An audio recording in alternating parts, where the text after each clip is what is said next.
Ladies and gentlemen, we are back with our session, and we have great pleasure to welcome back Dr. Laura Burattini, who is professor of Università Politecnica del Marche in Ancona. And as I mentioned earlier, she belongs to our Rochester family. Some years ago, she spent some few years with us doing her PhD thesis, and her PhD thesis was focused on T-wave alternance and T-wave variability, micro-level automatic detection. And now Laura today will be speaking on important aspects of identifying hERG blockade. Obviously, we are all interested in this particular mechanism, because most of the medications which are QT prolonging are affecting hERG channel, and therefore this is a mechanism through which this medication may be harmful. Thank you, Laura, for joining us, and please share with us your thoughts. Okay, first of all, before starting, I want to thank Professor Zarriba and all ISCI organizing for inviting me. I have been participating in ISCI meetings for a while, but there were a few years that for personal reasons I was not participating, and I'm extremely happy to be here today in this specific session with Professor Zarriba and Dr. Badilini as the chairman. As Professor Zarriba said, I spent my PhD time in Rochester, New York, and Professor Zarriba was my first tutor. He was a great tutor, and he transmitted me the passion for research in cardiology, but he was also a very good friend. And I arrived in Rochester when Dr. Badilini was living, so we lived in Rochester together for like a week or 10 days. So he and his wife gave me important suggestions about living there by myself. And then when I left, Professor Kuderk was arriving, and he is also here today. And so I also spent some time with him. And when I left, I worked for a while with Jim DeMaso, that I saw among the attendees. So really, it is a jump into the past. No, and I'm really happy to be here. So now to my presentation. As Professor Zarriba said, I'm going to talk about identification of the hERG blockage by machine learning. This is the second part of a talk that I started in a poster presentation a couple of days ago. It is obviously not only work on mine, but it's a collaboration with other people from my group. And let me mention Michela Morettini, who is the first author of this work, and she is the modeling woman of our group, and also Agnese Sbrollini. Some of you have already met her, and she is for the first time at the ISCI meeting. As you know, the action potential of the cardiac cell is regulated by the currents of ions, and in particular the repolarization involves ions calcium inwards, calcium and sodium currents, and the late repolarization, the phase 3 instead, is mainly due to currents of the potassium. And we will focus in this presentation, I will focus mainly on the hERG potassium blockage and channels. Why? Because several drugs, among which some antiarrhythmics, are known to block the hERG potassium channel. channel. Some drugs block only the potassium channel, and they manifest themselves macroscopically on the electrocardiogram in a prolongation of the QT interval. And they are also associated with a high risk of Torsades de points. Other drugs block not only the hERG potassium channels, but also the calcium and or the sodium channel, the inward currents. In the ECG, we still observe prolongation of the QT, but these drugs are associated to a lower risk of TDP or Torsades de points. So the assessment of the hERG potassium channel is extremely important in drug development. Previous studies have demonstrated that since not all cells depolarize simultaneously, the hERG potassium channels actually involves both the early repolarization from the J point to the T peak and the late repolarization from the T peak to the T end. In particular, the block of the hERG potassium channel causes a prolongation of both early and late repolarization, while the block of the calcium and sodium channel causes a shortening of the QT interval, and in particular of the early repolarization.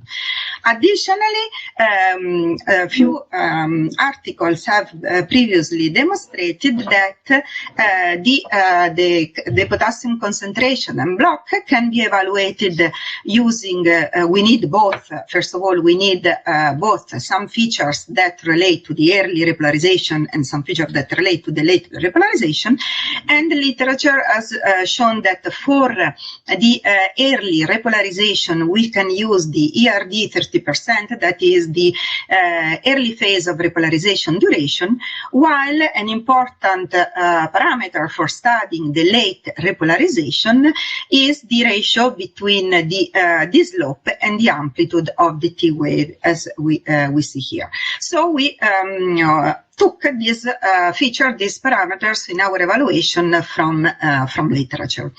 In a previous study, and is the study that I presented in the poster, we used this feature to classify the level of hERG potassium channel block. In particular, I repeat because then at the end we will compare against these results. In particular, we classified the blockage when it was as a high and low, and high when the blockage was higher than 60%, and low when it was lower than 60%.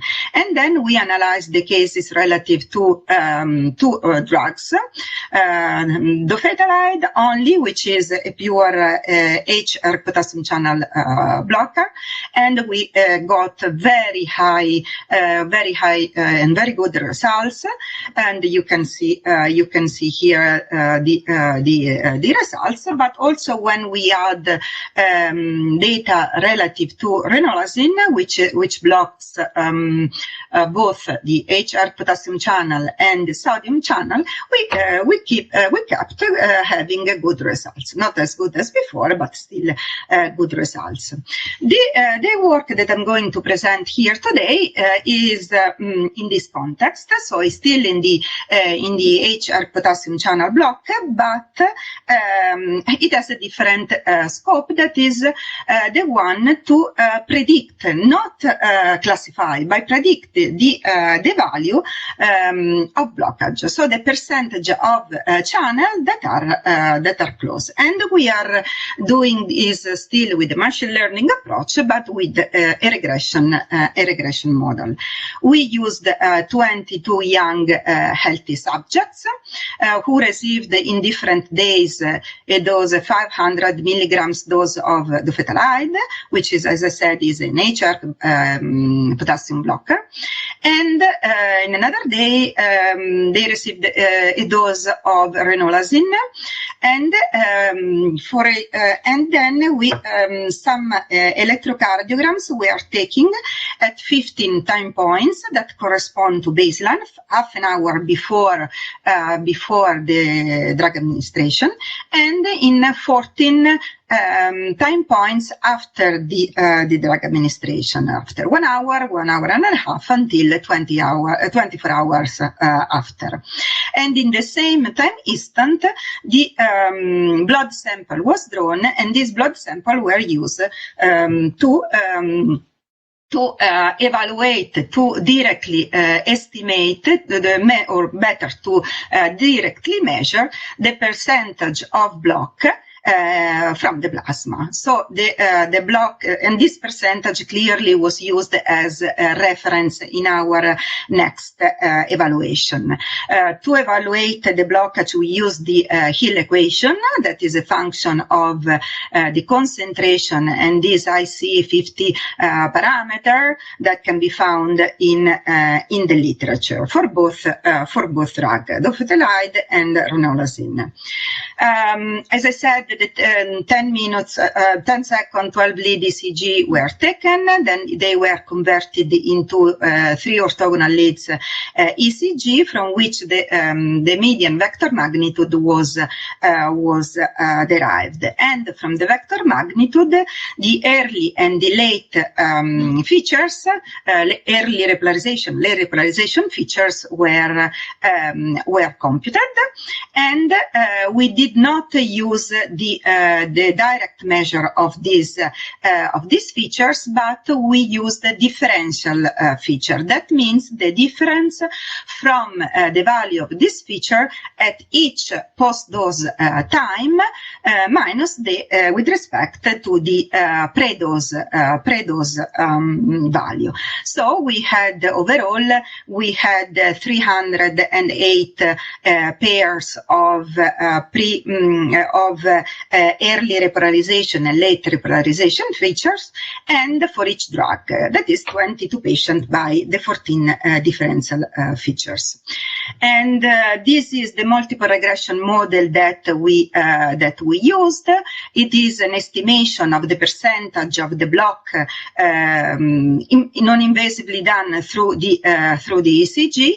As you see, we consider a linear dependency of this block on the two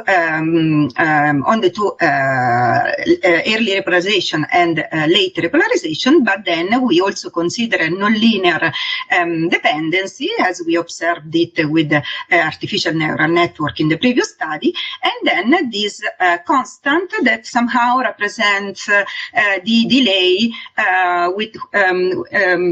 between the real block inside the cell and what we see in the ECG. To evaluate this model, we computed the error that is the reference blockage minus the estimated block, and also we performed the linear correlation between the estimated and the reference block levels. And the data, we took the overall data set that we had, and we split it in 50% in the as a training set, so 11 subjects, and 50% in testing data sets. The 50% we chose this division because it was the same that was done in the previous study, so we could compare the results. And the results, of course, are reported only for the testing data set. The training data set was used to identify the parameter values, And with the testing data set, we had an error of minus 2.5 plus or minus 15% of blockage, and a correlation of 0.67, very significant. But let's see these results in more detail. In this figure, you can see the dose, the plasmatic dose of the drug, the reference block. Then we see the two. The early and the late repolarization features as a function of time for the first drug, for the fetalide, and for ranolazine. So we see that both features change with time, and in particular in correspondence of the drug administration. Here we see the correlation.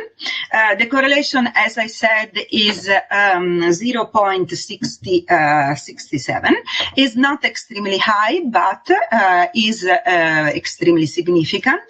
And what we can observe is that for low values of block, most of these points are below the regression line, while for high levels of blockage, most of those points are over the regression line. And this is actually suggesting that we are underestimating the low blockage and overestimating the high blockage. And this is the regression line, so as expected, we had a slope of 1 and an intercept of minus 2.9%, that is very similar to the median error that we obtained. And this slide reports a comparison of what our previous study.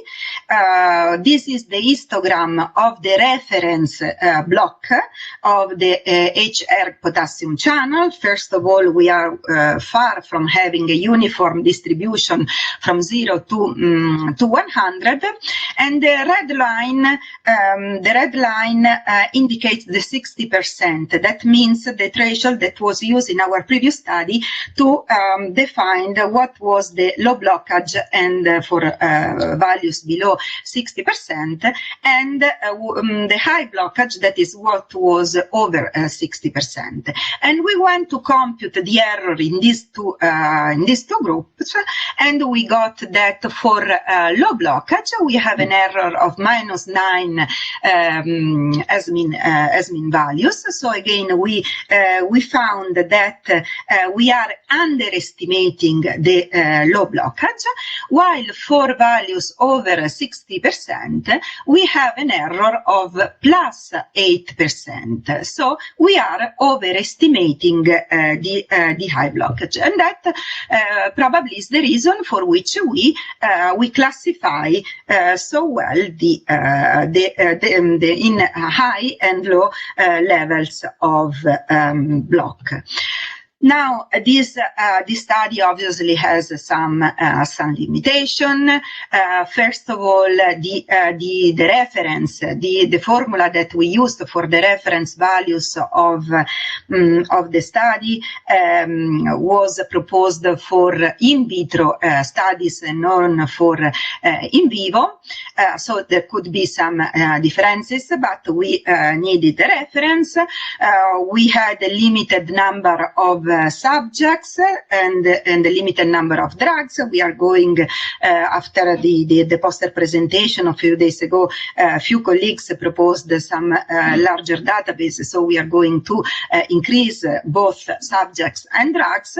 And of course, the computation of the feature, the early repolarization and late repolarization features, may depend on the use of algorithms to compute it, so may be affected by some errors. So in the future, but in the next future, we are going to increase the number of drugs to provide a model also for other ion channels. The idea is to have a model for each channel, for each ion channel, and a model that is also independent from the drug.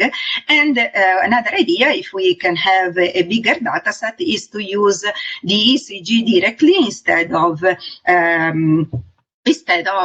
computing the feature. So in conclusion,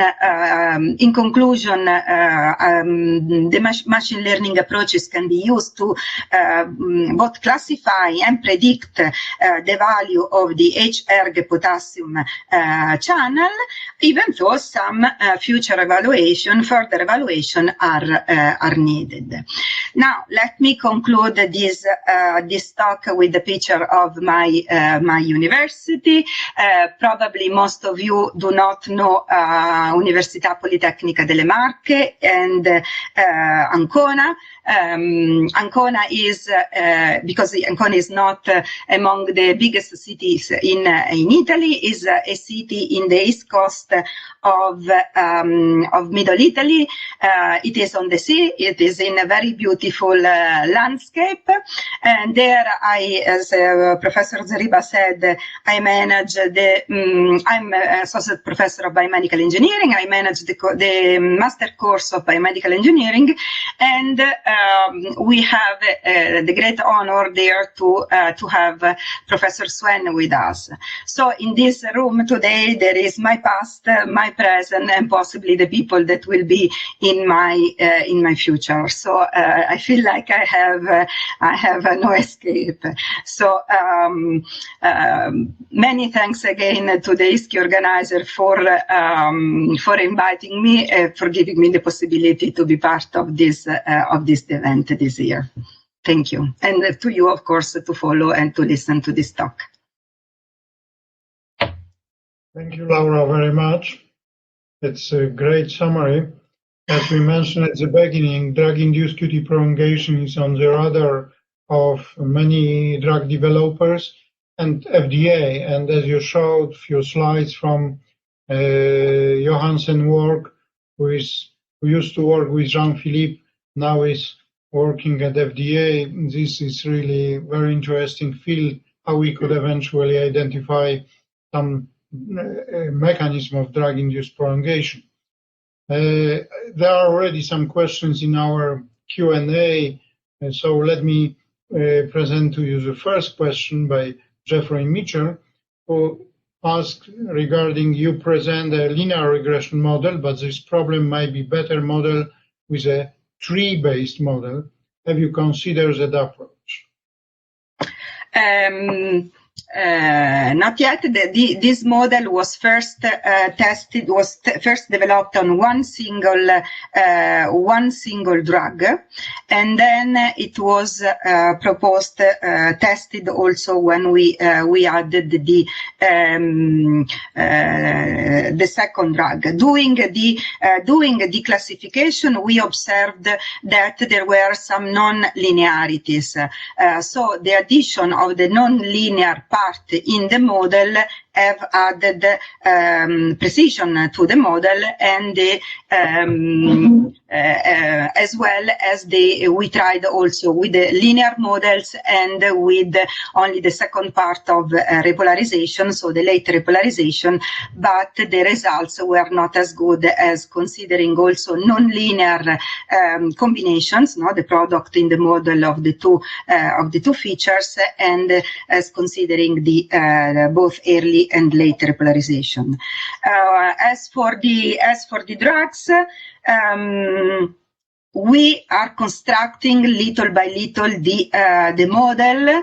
but the idea, as I said at the end of my talk, is to become independent from the drug. Once we can have an histogram that covers all the percentage, so with several drugs, we can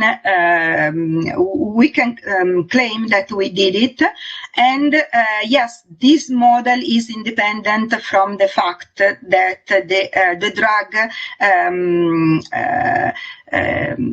acts on the hERG potassium channel only, or on a combined block of hERG channel and other channels.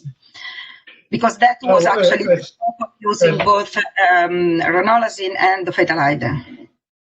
As Johan asked the question, obviously we are aware that some of the databases contain other channels, calcium channels, and combine others. So definitely there is room for growth and making sure absolutely, that because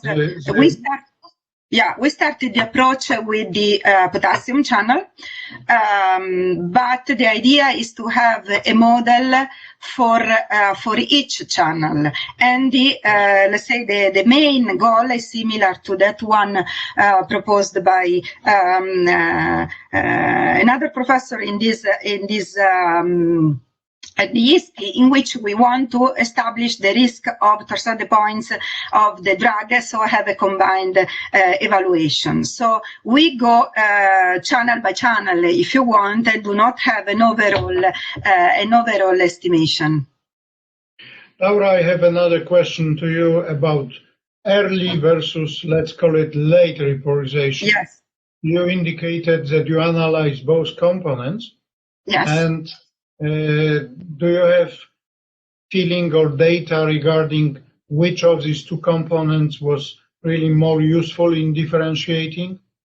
Actually, some studies have used only the late repolarization, but I don't know if you remember the slide in which I presented the trend of. I don't know if I can share again. Yes.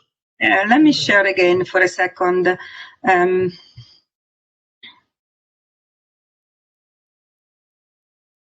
Okay. You see, this is how the dofetalide affect the early repolarization and the late repolarization. So it is difficult to say that one is neglectable with respect to the other. We can clearly see some changes both in the early repolarization and late repolarization. And in addition, we in this figure, the black line represents the individual response to the drug, while the red line is the average. No? So we see that there is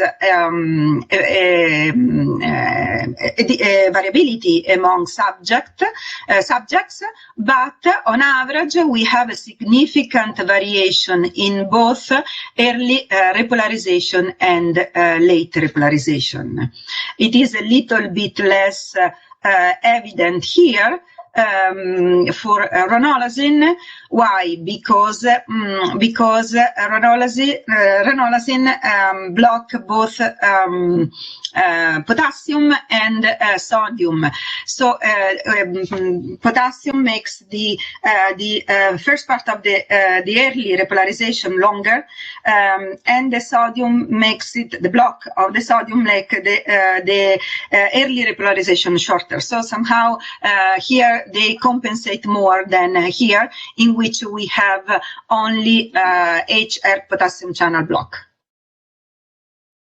Fabio, since you have tremendous experience with drug-induced prolongation and number of projects you have done in the field, any comments from you?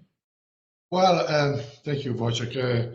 I was thinking about our, when Laura was presenting, this was the challenge we had at ISCI on exactly the very same database. So this is a good add-on the contribution. Perhaps since there is a couple of minutes, my question to Laura was, seeing that you use a two-layer neural network, right? With only 18 only. That was on the previous in the previous study, because as I said, I also presented the similar topic in the poster. There we used yes, a neural network with two inputs layers, in which we had one neuron for each feature. Then there was the inner layer that was composed by 18 neurons and was optimized, of course, and then the output layer was again two neurons, one for each class. Clearly, since we did not have, first of all, we had only two inputs. Second, we did not have a huge amount of data, so actually the neural network that we got was quite simple in the structure. No, I mean 18 neurons in the inner layer. That was the one that, let's say, was not fixed a priori. Because that we tried from 1 to 20, and with a lot of times for random initialization of the neurons. No, so that resulted to be the optimal neural network. So the 18 was what we set, and instead the two neurons in the output, one for each class, was somehow a design choice. Thank you, Laura. I think we are exactly on time. We will stop this broadcast, and we will start in a moment next talk, which will be by Piotr Platonov. Thank you very much, Laura, again. Thank you. Thank you to you.